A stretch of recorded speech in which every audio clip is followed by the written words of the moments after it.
I never imagined that one phone call would change my life forever. It was an early Tuesday morning when my phone rang, its sharp tones slicing through my sleep. I groggily reached for it, rubbing my eyes as I saw an unfamiliar number flashing on the screen.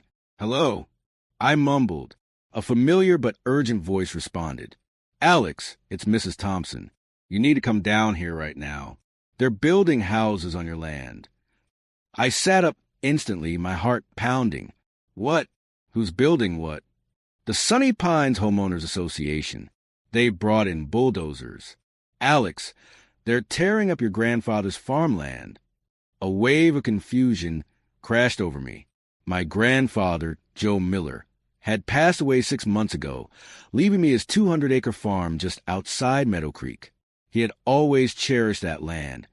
It had been in our family for generations. There was no way he would have sold it. "Are you sure they're building on my land?" I asked, trying to make sense of it. "Alex, I've lived next to your family for 40 years. I know your land like the back of my hand. And right now, they're putting up signs, laying foundations, and bringing in construction crews. You need to get here before it's too late." That was all I needed to hear. I threw some clothes into a suitcase, grabbed my keys, and jumped into my car. 5 hours later, I was speeding down a familiar dirt road toward my grandfather's farmhouse. But what I saw next nearly made me slam on the brakes. The peaceful farmland I had known since childhood was gone. Instead of golden fields stretching under the open sky, there were heavy bulldozers, excavators, and construction workers in bright vests swarming like ants. A massive sign loomed ahead. Future home of Sunny Pines East, 96 luxury homes starting at $450,000. I gripped the steering wheel so tightly my knuckles turned white. My land, our land, was being ripped apart, and I had no idea why. I barely had time to park before Mrs. Thompson, my grandfather's longtime neighbor, came rushing toward me, her face red with frustration. "Alex, thank goodness you're here. What the hell is going on?" I demanded. She shook her head. "They've been at it for days. I called the county, but they said everything is legal. I tried talking to workers, but they just pointed me to their boss." I turned to look at the destruction again. My grandfather had always told me that the land would stay in the family. He had never even considered selling it. "Who's in charge here?" I asked. Mrs. Thompson pointed toward a group of people near the site office. Among them stood a woman who stood out immediately. Immaculate beige pants, a crisp white blouse, and an air of cold confidence. "That's Diane Reynolds," Mrs. Thompson said, "president of the Sunny Pines HOA. I clenched my jaw. If anyone had answers, it was her. I marched toward Diane, determined to get the truth. As I approached, she turned and gave me a rehearsed, professional smile, the kind that never quite reached the eyes. "Can I help you?" she asked. "Yeah," I said, crossing my arms. "You can tell me why the hell you're building houses on my land." Her smile barely wavered. "I'm not sure I understand. This land was legally purchased by Sunny Pines Development over a year ago. We have all the necessary permits." I felt my stomach drop. "That's impossible. My grandfather never sold this land." "Perhaps he didn't tell you," she said with a sympathetic tilt of her head. "The sale was finalized 9 months ago. If you like, you can take it up with our legal department." She handed me a card and turned away, already dismissing me. But I wasn't done. "Show me the documents," I said firmly. Diane hesitated. For the first time, I saw the slightest flicker of uncertainty in her eyes. But then she regained her composure. "You're welcome to request them through official channels. Now, if you'll excuse me, we have a project to complete." I stood there, watching her walk away, rage boiling inside me. Something wasn't right. I stormed back to my grandfather's farmhouse, my mind racing. I needed proof. Mrs. Thompson followed me inside and placed a calming hand on my shoulder. "Your grandfather always said he'd never sell this land, Alex. He was still fighting them before he passed." That made my blood run cold. "Fighting them?" She nodded. "The developers kept coming around, trying to pressure him into signing something, but he refused. The day before he went to hospital, he was looking through his old office. saying he needed to find something important to protect the farm. That was all I needed to hear. I rushed into my grandfather's office. The room still smelled of his pipe tobacco, the shelves lined with old books and farming records. I rifled through everything, files, documents, anything that could tell me what he'd been looking for. Hours passed. Just when I was about to give up, my foot pressed against a loose floorboard under his desk. It shifted slightly. My pulse quickened. I knelt down and pried it open, revealing a small metal box hidden inside. Hanging from a nail underneath the desk was a tiny key. Hands trembling, I unlocked the box. Inside, I found the deed to the farm, my grandfather's will naming me as his heir, and a letter addressed to me. I carefully unfolded the yellowed piece of paper, my heart pounding as I read the words written in my grandfather's familiar handwriting. Alex, if you're reading this, then someone's trying to take what's ours. I swallowed hard, gripping the letter tighter. They've been after this land for years, but I refuse to sell. I found out that someone's been messing with the property records, shifting boundaries little by little. I always knew this fight would fall to you one day. Look at the original survey from 1910 and compare it to what's recorded at the county now. The truth is in the boundaries. If they claim I signed something, it's a lie. I never sold this land. You have to fight for it. I let out a shaky breath. My grandfather knew. He saw it coming. And now, it was up to me to stop them. I dug deeper into the box and found the old land survey he mentioned. My hands shook as I unfolded it. My grandfather's farm wasn't 200 acres. It was 280. And the missing 80 acres? It was exactly where Sunny Pines had built their development. They weren't just taking my land. They had already stolen it. I clenched my fists. Diane Reynolds and her HOA had no idea what they had walked into. Grandpa had set the trap. Now, it was time for me to spring it. My grandfather had always been a meticulous man. Every inch of his farmland was mapped, recorded, and guarded like a treasure. And now, staring at the old survey, I realized why. This wasn't just land. It was a legacy. Diane Reynolds and her HOA had built their empire on what they thought was stolen land. But what they didn't realize was that my grandfather had been preparing for this fight long before he passed. He had left behind more than memories. He had left behind proof. I grabbed the documents, the original survey from 1910, the updated 1978 map, and my grandfather's will, and rushed into town. There was only one man who could turn these papers into a weapon. Walter Franklin, the best property lawyer in Meadow Creek. Walter's office was small, cluttered with old books and legal briefs stacked on every surface. He looked up from his desk as I entered, adjusting his thick glasses.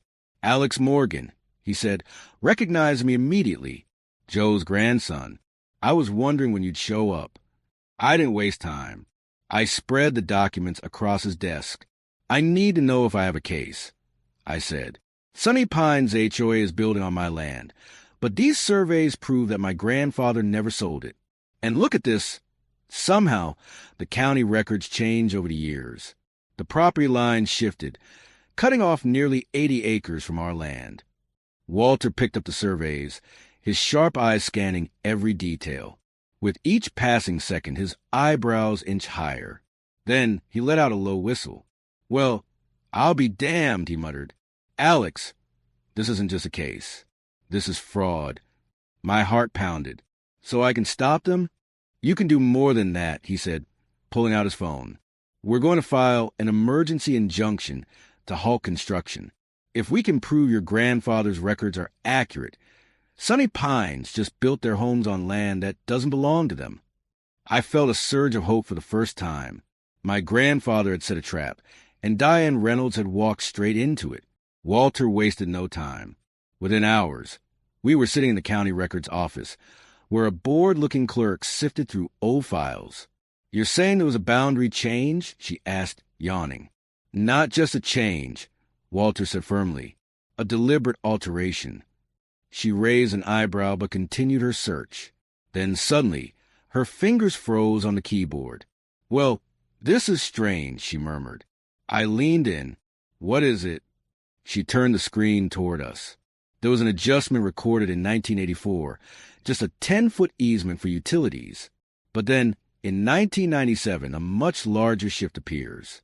Nearly 80 acres removed, and the signature on the document, she squinted. It barely resembles your grandfather's. My pulse quickened. Walter's face darkened. And when was Joe in the hospital? 1997. I whispered, triple bypass surgery. Walter sat back in his chair. Then he couldn't have signed this. The clerk hesitated.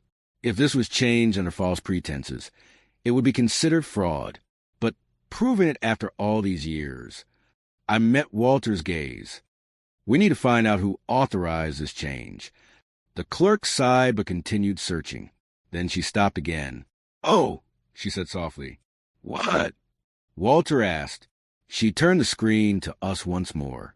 There, listed under approval authority, was a name I already despised. James Harris, County Commissioner. Walter let out a long breath. Well, now we know who we're up against. James Harris, one of Diane Reynolds' closest allies. This was bigger than I thought. I sat in my grandfather's farmhouse that night, staring at the flickering lamp on the kitchen table. In front of me were all the pieces of the puzzle. The original land survey proving the farm was 280 acres. The fraudulent 1997 adjustment that stole 80 acres. The involvement of a corrupt county official. This wasn't just an HOA overstepping boundaries. This was a coordinated land grab, and I was about to ruin their plans. The next morning, I visited the local newspaper, the Meadow Creek Gazette. Tanya Williams, the editor, was an old friend of my grandfather. When I laid out the evidence, her eyes widened. If this is true, she said, gripping her pen, this isn't just a legal story. This is a scandal. County corruption, land theft, people losing their homes. This will be front-page news. I nodded. I need this story out before they try to silence me. Tanya tapped her pen against the desk. Give me 2 days. I'll start digging. In the meantime, you should be careful. If Diane and Harris know you're onto them, they won't play fair. I already knew that. By noon, Walter had filed for the emergency injunction. By 4 p.m., a judge had approved it. And by 6 p.m., I was standing in front of Diane Reynolds, holding the court order in my hand. Construction stops now, I said, shoving the papers toward her. Diane took the order and skimmed it. For the first time, I saw fear in her expression, but it vanished quickly, replaced by her usual cold smirk. This little stunt will cost you, she said quietly. You have no idea who you're dealing with. I met her gaze, unwavering. Actually, I do, and I also know about James Harris and the fraudulent boundary change in 1997. Diane's fingers tightened around the paper. You think you're so clever, she hissed. But this town belongs to people like me. The judge who signed this order, my husband's golf partner. The sheriff, we donate to his campaign. You're nothing here. I let a slow smile creep across my face. Then why do you look so scared? For the first time, Diane had no comeback. She turned on her heel and stormed off. The battle had begun. That night, the retaliation began. At 10 p.m., security vehicles blocked my driveway. By morning, my water was shut off. By noon, I received a letter, a $500 fine for unauthorized parking on my own land. By 3 p.m., a county inspector arrived, citing safety violations on my grandfather's house. And at 6 p.m., I got a call from Diane herself. Having fun yet? She asked sweetly. You're desperate, I replied. She laughed. No, dear, I'm just getting started. But what she didn't realize was that she had already lost, because that very evening, the Meadow Creek Gazette dropped their headline, Land Grab Scandal Exposed. HOA president and county officials under investigation. Diane had spent years playing her game, but she had never gone up against someone who knew how to fight back. This war was far from over, but I was just getting started. The morning after the newspaper article dropped, the town was buzzing. The Meadow Creek Gazette had exposed the fraudulent land grab, the county corruption, and the shady deals behind Sunny Pines HOA. And suddenly, Diane Reynolds wasn't the queen of the neighborhood anymore. Residents, many of whom had lived in fear of the HOA's fines and arbitrary rules, started to see the cracks in Diane's empire. I was standing on the front porch of my grandfather's farmhouse when my phone buzzed. A known number. I hesitated before answering. Hello? A woman's voice, hesitant but urgent, came through. Mr. Morgan? My name is Rachel Winters. I live in Sunny Pines. I just saw the news article.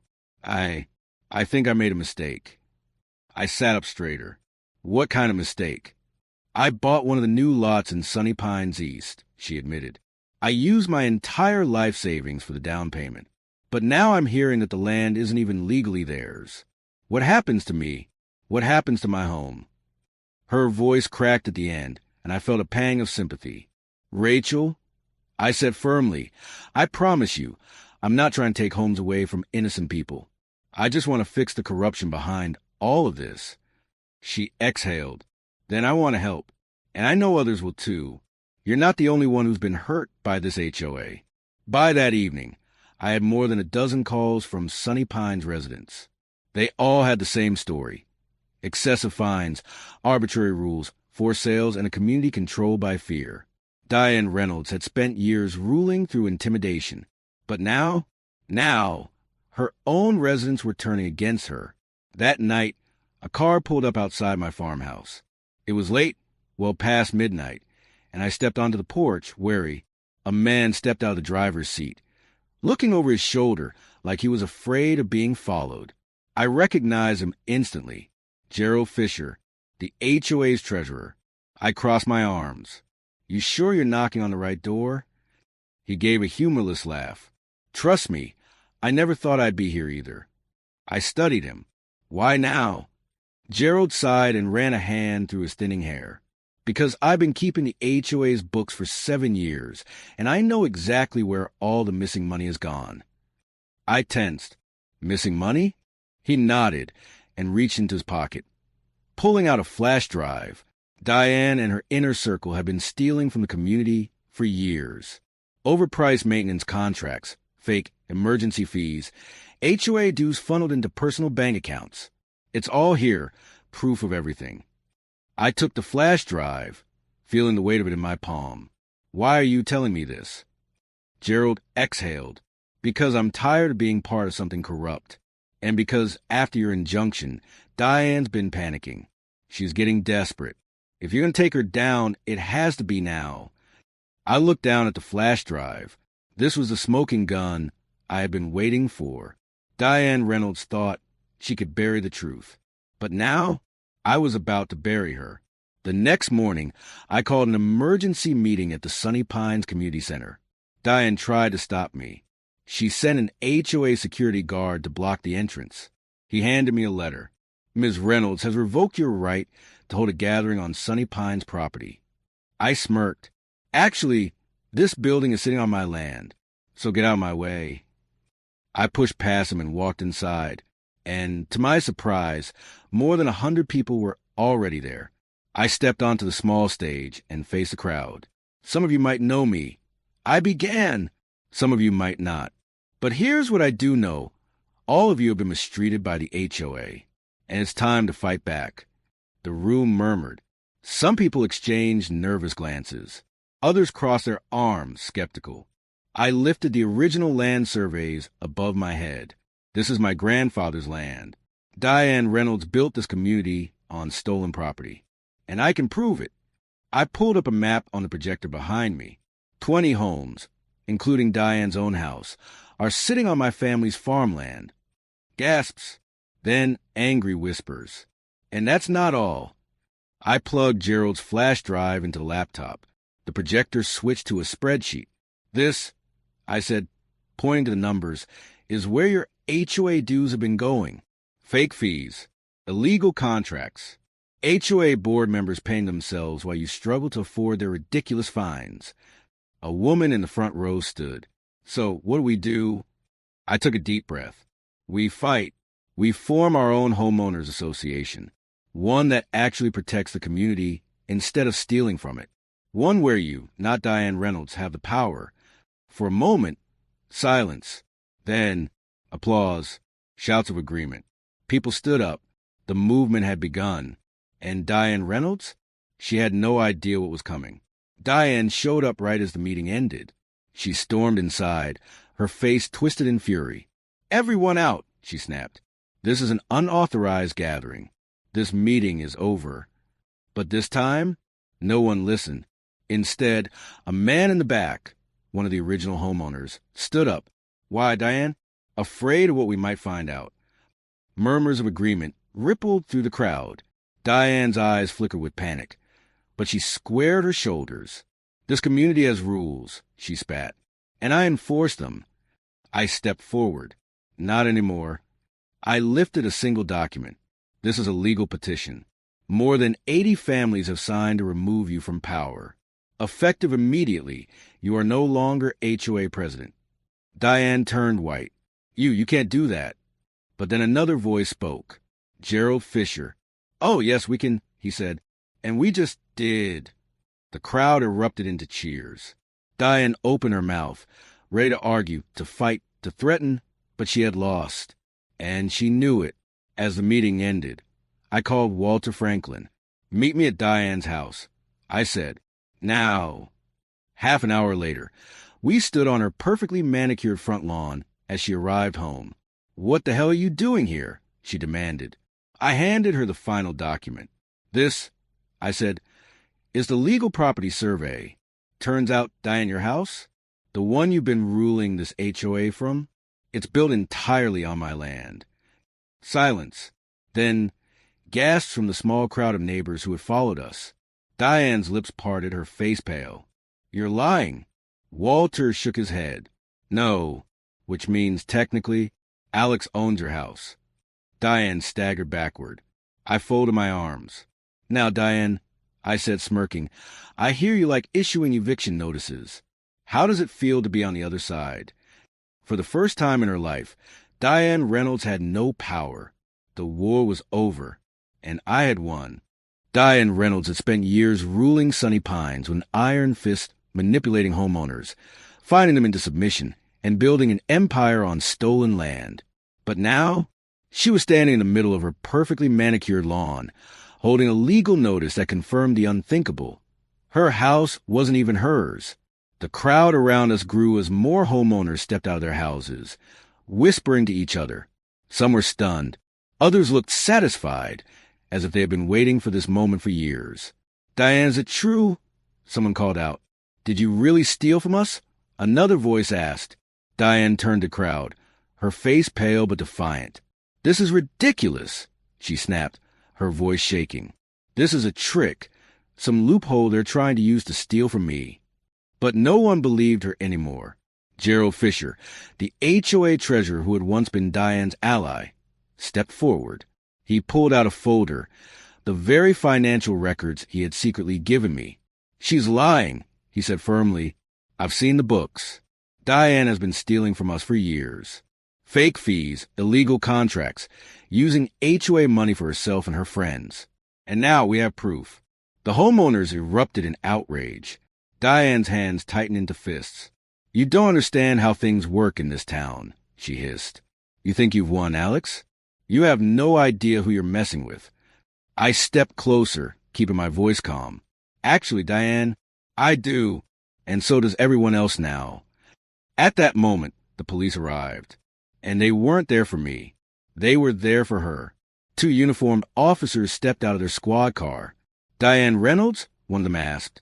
Her mask of confidence slipped for the first time. What? "You're under investigation for fraud, embezzlement, and illegal property transactions," the officer said. "We have questions about the HOA's financial dealings and the forged property records connected to Sunny Pines East." Diane backed away. "No, this is a mistake." But the officer had already pulled out a warrant. "You can explain it down at the station," he said. Homeowners gasped as the police led Diane to the squad car. Some stood in stunned silence. Others muttered, shaking their heads. Then someone started clapping. One person turned into 10, then 20, then the entire street. The reign of Diane Reynolds was over, but there was still one more battle to fight. After Diane's downfall, Sunny Pines was in chaos. The HOA board had no leadership. Homeowners were confused, angry, and desperate for answers. That's when I stepped forward. At the next emergency community meeting, I stood in front of the people of Sunny Pines and took a deep breath. I didn't come here looking for a fight. I came here because my grandfather left me something precious, his land. But in fighting for my land, I learned something bigger. I looked around the room. You've all been victims of the same corruption. You've been fined unfairly, forced into silence, and robbed of your rights. But today, that changes. The room buzzed with anticipation. I continued. The Sunny Pines HOA, as you know it, is gone. Instead, I propose we create something new, a community where the homeowners make the decisions, not a corrupt few at the top, a fair system, a transparent one. Murmurs of agreement spread through the crowd, and I added, we will ensure that every homeowner who was manipulated, harassed, or unfairly fined under Diane's rule gets justice. No more lies, no more intimidation, just a real community. Then I took out one last document. This is an official petition to dissolve the current HOA and replace it with a homeowners coalition, run by the people for the people. If you support this, sign your name. I placed the petition on the table. For a moment, there was silence. Then Rachel Winters, the woman who had once been afraid of losing her home, stepped forward and signed. Then Gerald Fisher. Then another family. Then another. By the end of the night, we had over 300 signatures. Sunny Pines HOA was finished, and the community was finally free. As the sun set over my grandfather's farmhouse, I sat on the porch, taking in the sight of a town reborn. Diane Reynolds and her allies were facing criminal charges. The fake HOA was dissolved. The homeowners had formed a new association with fair rules and community-driven decisions. And most importantly, my grandfather's land was restored. Mrs. Thompson, my grandfather's old friend, sat beside me, handing me a glass of lemonade. You did it, Alex, she said, smiling. You fought for what was right, and you won. I looked out at the land, the same fields where my grandfather had worked his entire life, the same land that Diane and her corrupt HOA tried to steal. Grandpa always told me that a man's land is more than just dirt, I said. It's his legacy, and no one has the right to take that away. She nodded. He'd be proud of you. I exhaled, feeling the weight of everything that had happened. I didn't just fight for me. I admitted I fought for everyone who was bullied, lied to, and cheated. And I hope they never let it happen again. Mrs. Thompson chuckled. Oh, trust me, dear. After everything you've done, they never will. I smiled, watching as kids rode their bikes past houses with blue, red, and yellow doors, a direct rebellion against Diane's old neutral colors only rule. Sunny Pines wasn't just a neighborhood anymore. It was finally a home. As the months passed, I realized something important. This battle wasn't just about land. It was about standing up for what's right. It was about never backing down in the face of corruption. It was about the power of truth, community, and resilience. If my grandfather had taught me one thing, it was this. The best trap isn't one your enemy walks into. It's one they help you build, without even knowing it. Diane and her corrupt HOA thought they had won, but they had walked straight into Grandpa's trap. And in the end, they gave me something far more valuable than land. They gave me the chance to change everything. Diane Reynolds may have been gone, but the battle for Sunny Pines was far from over. Even though we had dissolved the corrupt HOA, the scars of its rule still ran deep. Some homeowners were still struggling with the unfair fines Diane had forced on them. The HOA's finances were a tangled mess, leaving the community unsure of what funds were even left. And worst of all, the new development project was still in limbo, its fate tied up in legal red tape. I knew that if we didn't act fast, the same developers who had backed Diane could swoop in and try to take control all over again. I wouldn't let that happen. Not after everything we had fought for. So I gathered the new community leaders, the people who had stood up against the HOA's tyranny, and we started to rebuild. But first, we had to answer the biggest question of all. What would happen to the land? For decades, Diane Reynolds and her developers had one goal: profit at any cost. They had no respect for the land, no care for the people. To them, This was just real estate. But to me, to the families who lived here, this land was home. So instead of selling it off to the next corrupt developer, we came up with a different plan, a plan that would honor my grandfather's vision, a plan that would protect the homeowners who had been wronged, a plan that would turn Sunny Pines into something more than just another neighborhood. We would convert a section of the land into a protected green space, ensuring that no more wetlands would be destroyed, rebuild the development with a focus on sustainability, with energy-efficient homes and fair pricing, create a homeowners coalition where every resident had a voice, no more corrupt leaders making backroom deals, use the recovered HOA funds to compensate the people Diane had cheated, refunding unfair fines and illegal fees. But before we could put this plan into motion, we had to win one last battle. Just when we thought we had taken control, the developers struck back. They filed a lawsuit challenging our land ownership. Even with all the evidence of fraud, they were trying to claim that since houses had already been built on the stolen land, we had no right to stop the project. Their argument? They had already invested millions, and tearing down their development would be a financial disaster. I wasn't surprised. This was their last, desperate attempt to hold on to power. But I wasn't backing down. I met with Walter Franklin, the property lawyer who had been by my side through this entire battle. Can they win this? I asked. Walter adjusted his glasses. They're going to throw everything they have at you. High-powered attorneys, political pressure. But legally, he tapped the land surveys. You have the truth on your side. The case went to court, and for 3 weeks we fought. The developers hired experts, economists, and even local politicians to testify against us. They tried to paint me as a villain, some greedy landowner trying to destroy people's homes. But then, we revealed our trump card, using the financial records Gerald Fisher had given me. We exposed how the developers had knowingly built on stolen land. Emails, contracts, secret meetings. It was all there. The judge reviewed the evidence, leaned back in his chair, and delivered the ruling. The developers had no legal claim to the land.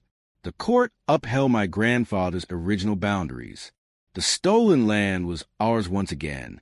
And just like that, we had won. Winning the case was just the beginning. Now we had to heal. For too long, Sunny Pines had been a place of fear, rules, and division. It was time to change that. We went door to door, talking to every homeowner, making sure they knew what was happening and that their voices mattered. We tore down the old HOA office, the very building where Diane and her cronies had ruled from, and turned it into a community center. We removed the ridiculous HOA rules, giving people the freedom to paint their homes whatever color they wanted, plant gardens, and finally live without fear. The funds we recovered from Diane's corrupt dealings went straight back to people, paying back fines, helping struggling families, and rebuilding the neighborhood in a way that put the community first. And in the heart of it all, my grandfather's farmhouse. We turned it into a historical landmark, a reminder of the battle we had fought and the lessons we had learned. Sunny Pines was no longer just a development. It was a home again. 1 year later, I sat on my grandfather's porch, watching the sunset over the land he had fought so hard to protect. I thought about everything we had been through, the corruption we exposed, the tyranny we overthrew, the community we rebuilt. Mrs. Thompson sat beside me, sipping lemonade. Your grandfather would be proud, she said, smiling. I nodded, feeling the weight of his legacy in my hands. I didn't just do this for him, I said. I did it for everyone who has ever been pushed around by people like Diane Reynolds. I did it for the people who were told they didn't have a choice. She chuckled. Well, you certainly gave them one. I watched as a blue heron soared over the newly protected wetlands. Diane and her corrupt HOA had tried to steal my family's land, but in the end, they had given me something far greater. They had given me the chance to change everything, and I wasn't about to let anyone take that away again. Thanks for watching. Please like, comment, and subscribe.